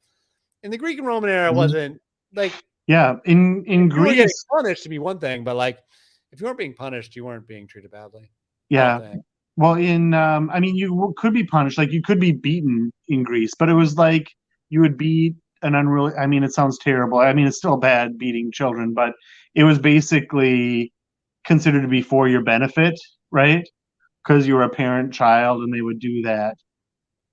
So it's still terrible, But even in the but Bible, it admonishes you not to like mistreat your slaves, yeah, um, and to like It tells the slaves to mind their masters, and it tells masters to like not mistreat their slaves. I mean, this was pretty much the common Yep. day-to-day morality back then. Yeah, Um, and it's only for you. So your children would be citizens, right? And I I mean think the it biggest varies, but yeah, difference, like they were not necessarily slaves. yeah, and then the biggest difference is slaves. I mean, we can't even use that term in comparison to the American South. You were expected to be paid well when you're a slave. So that's a big difference. There was no expectation of that in the American South. I And you mean, were some expected to be, tasks. I mean, some slaves did get paid wages for some tasks. Some tasks paid wages, yeah, but you can and understand. you're expected to be promoted to a higher position over time. And that expectation didn't exist in the American South. But I mean, yeah, I mean, it's okay. It's not the best position. It's kind of like, what do we want to call it? I don't know. But yeah, I mean, certainly you're not the high end of society, but you could be too. I remember I You was could get. I mean, listening to you this could get. lecture. There were like slaves that achieved some very high levels of society. Because I mean, every because like the kings and stuff would have aides that could be slaves. I mean, Mhm, George Washington had a body man that was a slave that went with him through his entire life. Somebody should do a story about that guy. I don't know his name, but there was this mhm, guy who was George Washington's body man his entire life. Um, I think they called him his valet, and he went with Washington everywhere. He was there for every single thing that Washington ever did. Um, and you got to figure that guy was well dressed and well fed and mhm, like living in relative comfort and not being, he's not being punched in the face for no reason. You imagine George Washington mhm, probably treated him all right. Um, the thing about American slavery was that racism was really an intentional dehumanizing of black folks. They really wanted Africans to be subhuman.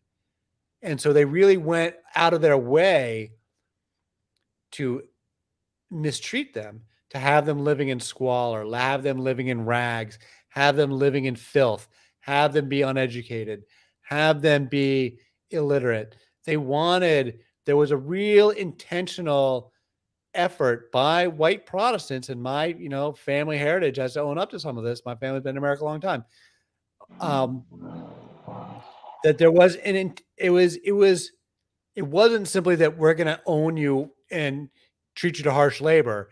It was that we are going to intentionally make you less than us. And we are going to set ourselves up as God's chosen people, as white Protestants. We are God's chosen people here in America.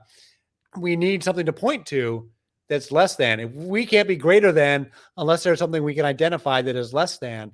So that less than became the black folks, and it became a fetish, like a cultural fetish, to make black folks as detestable as possible and to practically make them criminals.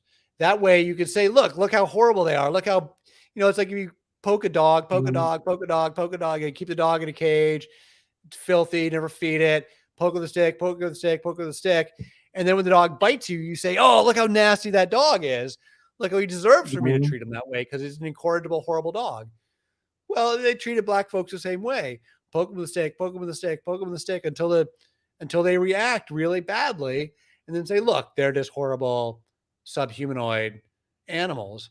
Um, and it was a despicable, evil thing that white Protestant folks in America did. They have not, frankly, atoned for it. We have not owned up to this crime. Um, but it's not the crime of slavery. It's a different issue than slavery. And today, you listen to people talk about the morality of slavery nowadays. mhm. And I feel like people want to act like we're so moral nowadays that we don't have slavery nowadays. Give me a break. People aren't that more moral. I don't buy that people are more moral today than we were back then. I said it before. The only reason we don't have slavery now is because the Industrial Revolution. We traded slavery for fossil fuels. So pick your poison. Um, and and we treat animals terribly. We have wage slavery. We treat nature terribly. We treat animals in a way that in the ancient world they would be horrified. They would be, and in the future, people will look back on us Mhm. and say, "Look at our mechanized um, rape of nature," and mechanized cruelty to animals, which I participate in. I am not holier than thou here. I eat meat. I participate in these mechanized agriculture, but I recognize in the same way that Thomas Jefferson recognized that slavery was horrible when he Yeah. participated in it. I recognize that industrial agriculture is horrible, but I participate in it. And I predict that centuries in the future, we will have put it in the past, and people will look back on the morals of us today and say those people were horrible in the 21st century, the 20th century and 21st century, that they just had different things that they were horrible about. So I don't pat ourselves on the back for some perceived moral virtue that we have today, because I don't frankly think we've got it. I don't think we've got any moral virtue now any more than people in past centuries, not on average anyway. Not on average. Yeah, with the whole, I'm in Minneapolis and we had the George Floyd stuff. And when I was watching that on TV, uh, and on the streets too, I was thinking, wow, this is going to change society. We're all going to see like how racist society is, right? And we're all going to change, right? I thought it was like a big revolution that was coming. But it's interesting to see how little things have changed. I thought everything is just gonna like there's gonna be no more racism after this because everybody can see how what happens under racism, right? And how unfair it is, and it's gonna be a ethical revolution, right? And then we see like the opposition to Black Lives Matter, and it's just kind of that same old stuff. Like people just don't get it, right? Like they want black people to be the bad guys, right? Like don't you see like the society is the bad guy, and it's just you wonder, right? Like I maybe mean, we're like there's always going to be for every action, there's always a reaction, and there's always excesses. And so it's easy to point at, if you want to defend traditional America, I guess, MAGA style, um, and say like racism is something that we did in the past and it's over now. We're not racist anymore. It was a shame, but it's over. Um, there's a lot of folks that are really resistant. There's, to change. I mean, change is difficult, and there's always reactionary forces that don't want to change. And there are things that you can point at to criticize in the Black community to say, hey, well, what about this and what about that, and what about, and deflect, any criticism away by saying, look, those other guys are bad. Why should I accept any blame for anything when those guys are bad too?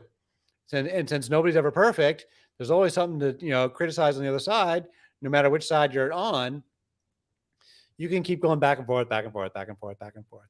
So I mean, the George Floyd stuff, Black Lives Matter. I mean, these were big riots. They weren't even riots, really, big protests. Some of them were riots, I guess.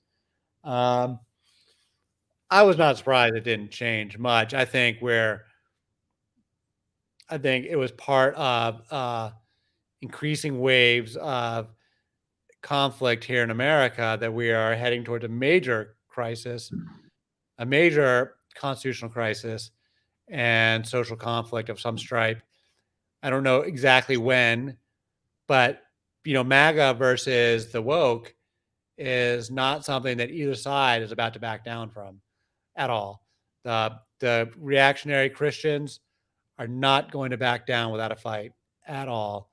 They have been fighting to make America a Christian nation since 1620. 400 years we've been at this. This fight's been going on. The fight to make this a Christian country is way older than the fight over race in this country. And so the white Protestants and their allies, the Catholics, the Jews, so it's no longer a white Protestant fight because the white Protestants got outnumbered. They had to expand out. They had to ally with the Catholics now and the Jews. So now the Zionist Jews and the Catholics are all on board together, fighting against the secular Marxists, effectively, the woke. Neither side is backing down. Neither side is backing down, and both sides are pretty irreconcilable with one another. And as things become more chaotic, politically, financially, economically, ecologically, these fights are only going to heat up. Mhm. They're only going to heat up. If things are really stable economically, then you can sort of spread enough money around to keep people contained and buy off people's antagonisms. But when things get economically difficult or ecologically Mhm. difficult, then that's not going to happen. If bad things happen ecologically, you can start to see refugees. People start to really move around because they can't live in a certain area anymore. People start leaving California, start leaving the Southwest, and it shifts population dynamics as people move to the east. That could create problems. Um, any kind of other ecological problems, but just or economic problems or warfare problems or financial catastrophe. I don't know, man. Just I think these things are just going to keep heating up until we get into a real big doozy of a fight. Um, Yeah, yeah. Or, you wonder if, this QAnon right, if, it's not being fed anymore, right? If it'll just kind of dissipate, people just slowly walk away. Not no, not because so optimistic. no, Yeah. because the Christians see this as spiritual warfare. The Christians see what's happening today with the woke and the trans Hmm. and all this. They see it in terms of spiritual warfare. Listen to what they're saying. Listen to the evangelicals. Listen to what they're saying. They're from their perspective, this stuff is flat out demonic. Um, and what you see of the trans folks and the getting out there in their crazy outfits and things. Um, I was saying it before, it's a small number Hmm. of people, but it's hugely symbolic. And so when you see that, um, the lefties want to have, these policies that would institute pro-trans things and pro-gay rights things. Um, from the Christian perspective, this is literally, and I'm not being trying to be hyperbolic here. It is literally demonic. Literally demonic. It is literally demons coming out of fissures in the earth to do battle with the angels of God. Hmm. And from a Christian perspective, they want to have a Christian nation. And it's one thing that, like, to tolerate a secular, but like basically, middle of the road secular world like we had, but they're not going to tolerate, um, Hmm. the really, the as the progressive stuff gets more and more pushing these more and more, and I support trans people, but you got to see what the action reaction is going to be, and that there's always going to be reaction to whatever you say, to whatever one side tries to push. The Christians are going to push back. So now you've seen it with Roe v. Wade.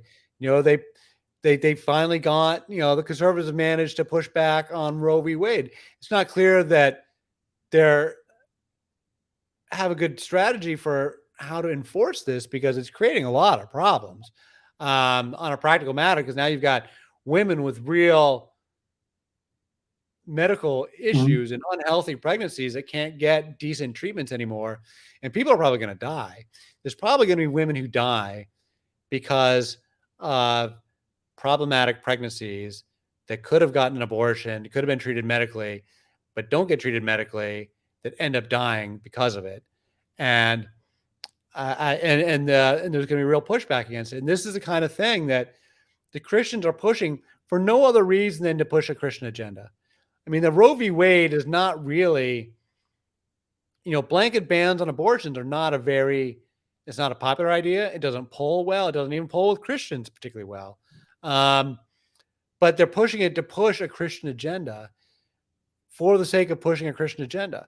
The same way, like, Muslim extremists will push extreme agendas, even though most Muslims don't like it.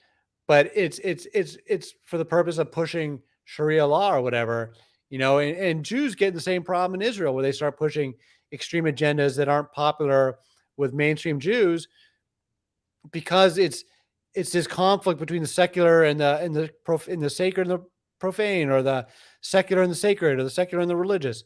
The religious folks, they get the upper hand for a moment and they push everything they can, and then they figure out, what the results of it are afterwards. But I think that the liberals are, I just feel like we're in a place where liberal overreach is triggering a conservative revolt, and it's going to get ugly, and weird things are going to happen. Weird, unexpected things are happening, but that the conservatives are becoming increasingly agitated and liberals are increasingly fired up, and both sides are irreconcilable. Neither side is backing down, and you're going to get a continued cycle of violence that's being um, amplified by background economic and ecological problems and unpredictable warfare stuff that is just unpredictable politics. So yeah, I think the Christians are just getting, people are either leaving the church or they're doubling down on the church, and the people that are doubling down hard, and they're not backing down at all. They're more organizing politically. Um, and the rhetoric might sound completely nuts to people that aren't Christian. All this Mhm. QAnon stuff and evangelical stuff might sound completely crazy, but it makes sense when you're inside the bubble. Makes sense when you're an insider, and it speaks emotionally to these folks. And frankly, the liberals sound Mhm. crazy if you're not a liberal. Some of the stuff liberals say is completely off the cuff, man. It's completely Yeah, off. well, it's the whole idea of trans people being demons. I wonder what self-respecting demon would put on a skirt and have this over-the-top makeup, let's say with But it let's say looks like drawings of demons. They look like does old it? art. They look like, I mean, it looks like, old Middle Ages art of like crazy people. And like, I don't know. To me, Oh, okay. when I watch, like, I love, like, there's all sorts of sites of right wingers lampooning. Libs of TikTok is one of them, but there's others. Libs of TikTok is taking on an agenda now, but there's all sorts of folks that like just love Mhm. pulling clips of liberals in their crazy makeup and their crazy clothes and crazy outfits and quasi trans non-binariness, and they love just making fun of them. But the liberals are like setting themselves up to be made fun of, like, because they're so wacky and freaky. Um, and so to me, it all, because like Christians love for things to be sort of very cut and dry and down inside the envelope, and very formal and very formal clothing and formal modes of presentation, and an Mhm. old school Christian world to be much more formal world, and all this extreme informality, and freak flag, flying the freak flag high is all flies directly in the face of the kinds of values that they promote, and that the Christians would prefer to see on a day to day basis. And so to me, I see it as like, or maybe I'm just picking this up from some of the evangelical stuff I watch on YouTube. Just like I watch them criticize the trans folks and I listen to what they're saying. Um, I listen to them criticizing the left and the woke. And because I mean, part of my perspective is I listen to left and right. I listen to like all sides of all debates and try to understand what everyone's saying. Um, So I listen to the conservatives a lot. I mean, even though myself I'm quite liberal, um, and I find liberals making arguments that don't make sense to me. I find conservatives making arguments that at least I see how it makes sense if you're a conservative. Um, if you're a Bible believing Christian, certain things make sense.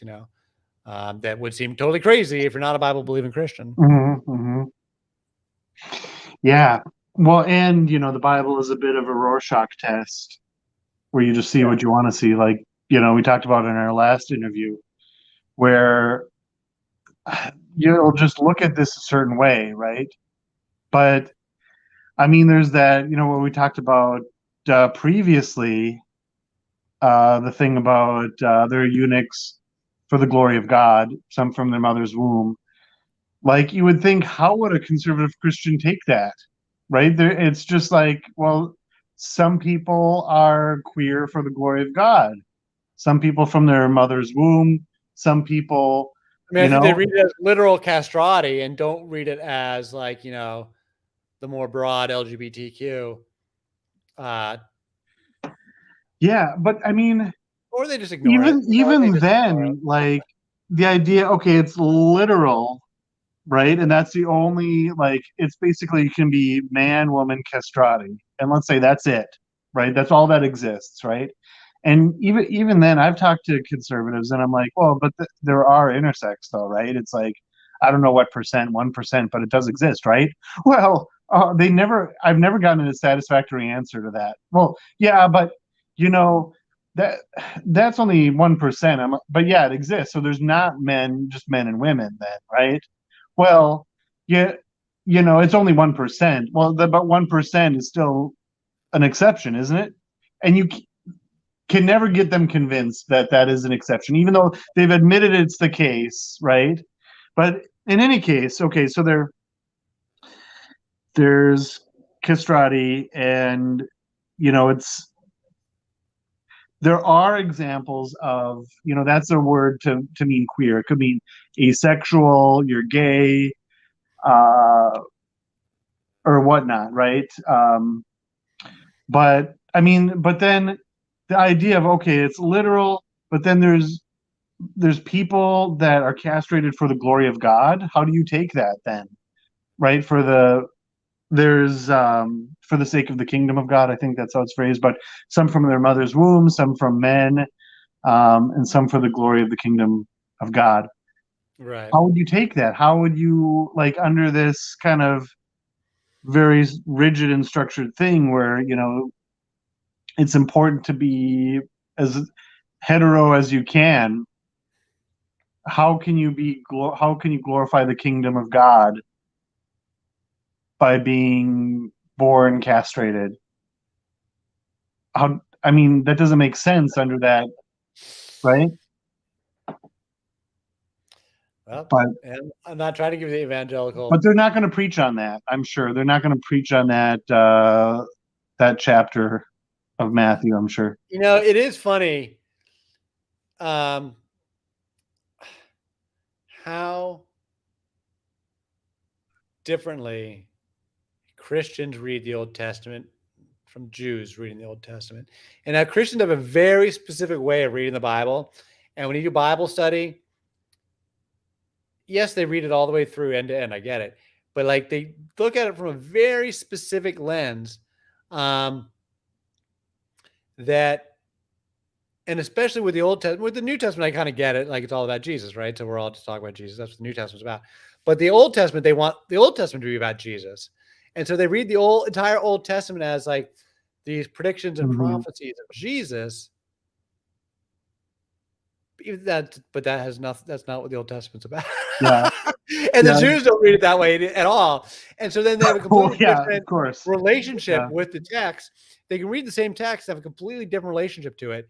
And whereas the Jews don't worry about reading the stuff literally and view it as something to be studied and observed and considered and thought about. And then the rabbis will tell you how to properly interpret it because the rabbis have studied it and debated it. And so the rabbis will come down and you could have multiple different opinions from different rabbis, but ultimately, like, you're not expected to like follow the laws of Deuteronomy in the modern era because the Jews recognize that these are Iron Age laws. And no, we're not going to stone our daughters to death for losing their virginity. Or we're not going to stone our son to death for being disrespectful.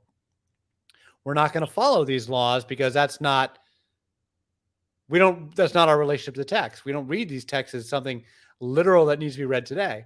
Whereas Christians will say it's all literally true and then twist themselves into knots trying to understand what to make of these Iron Age laws about stoning their children to death, which they clearly don't do and don't want to do. Mhm. Yeah, I'll be right back. I'm coming. oh yeah. You can talk. Well, yeah, I'm reminded of, um, the law being done away with, right? And the Ten Commandments. So if the law is done away with, Jesus came to fulfill the law. We don't live by the Old Testament anymore. Then why are we following the Ten Commandments then, right? It's kind of like, Isn't that what Paul was saying? Isn't that like at the heart of the dispute between Paul and Brother James? yeah. I mean, James is all about works, and Paul is all about faith, right? And so when we Yeah. see the Epistle of James, we see it's all about works. Paul, I don't get Paul, but That makes two of us. yeah, but with Paul, and I've done a few videos on this, Stephen, where he talks about the law was given by angels to man. And this law is like the law of the elemental spirits, and we need to transcend it. Whereas if you go back and read what the Old Testament actually says, it was by God. It was given by God, but now they're trying to demote the law, saying it was given by angels, right? And because that makes it kind of easier to do away with, right? If you're not like a Gnostic, right, you're going to say this law is a good thing, right? But Paul is saying variously, and I think it's because of redaction. He's saying that the law is trash. Oh, but the law is good and it's benefited us, right? But you never really hear a lot of talk where in the New Testament it says the law was given by angels, and that this is just kind of this, we're just stuck in it just by virtue of living, that it's the law of the elemental spirits. And then Paul will say stuff like, don't you know that it's a law of nature that men shouldn't have long hair? And I just think, I did not know that. Where's this law? Is that is it like the weak force, or I don't know. I've never heard an example of it, but yeah, I mean, we've done away with the law, except no, we haven't. I don't know. I've not really heard My a sense of distinction. the talk about the law comes back to the matriarchal, patriarchal stuff. My sense of it is that law is associated with these patriarchal traditions, and that and it's part of like civilization. It's part of what comes with kings as they start laying down these more formal law codes. Whereas in the past, in the indigenous world, law would have been more cultural. It would have been more oral, and it would have been more, just like sort of tribal justice sort of things. An informal law code. You know, it's not that they didn't have. It's not that it wasn't defined within their communities what their standards were, but they weren't being written down and stuff. It wasn't like being put on a stele in the middle of town saying the king proclaims a set of laws. And the Hebrews are obviously very big on law. Like this is like central to the entire concept of the entire Bible is this introduction of law. Now they're not the first people with laws. Laws were there in Mesopotamia. But the Greeks are doing the kind of the same thing. It's that story about the matricide of Clytemnestra that represents that she represented tribal justice. She kills her husband Agamemnon in an act of tribal retribution, and that it was her obligation as the matriarch of the tribe to get this justice. And she took action on her own because that's how it worked in traditional ways. And that the Greeks were going to say, no, we're getting rid of those traditions, and we're going to institute the law, trial by jury, and these codified laws. And that was like a Greek innovation at the same time as the Hebrews are having their innovations of law, and both sides are trying to get rid of these old informal tribal justice sort of pathways. So yeah, this heavy emphasis on written, organized, codified law. And so it'd be interesting to have somebody who knew a little, Mhm. a scholar of that, a little more specifically, the history of law, weigh in on that a little bit. But I do think that that's part of what's happening is that, the matriarchal tribal stuff is like informal law codes versus formal law code, what we would call the law, the written law. Yeah. kind of takes on a life of its own. Yep.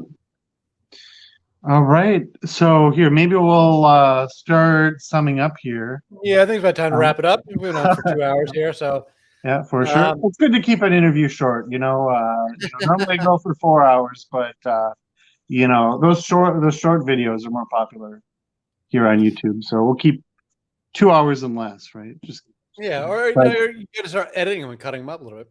yeah, there you go. So anything you want to conclude with, or anything that we didn't touch on? Oh, I don't really have anything I need to say. I was like, I love coming on with you, Elliot. Happy to keep fleshing these stuff out. Love to talk to some more people, and I'm gonna keep working on that text I've got, and I want to try just keep fleshing out these ideas here. And so, yeah, so the mother goddess in the Bible, she represents more than people realize, and it represents a lot on what's happening in today's culture wars, and it's yeah, a lot of interesting stuff we're learning these days. So it makes these Yeah, conversations fun. yeah, absolutely. So yeah, thanks so much for coming on, and thank everybody that made it to the end. Like and subscribe, and buy Ed's book, and have an awesome day. Bye.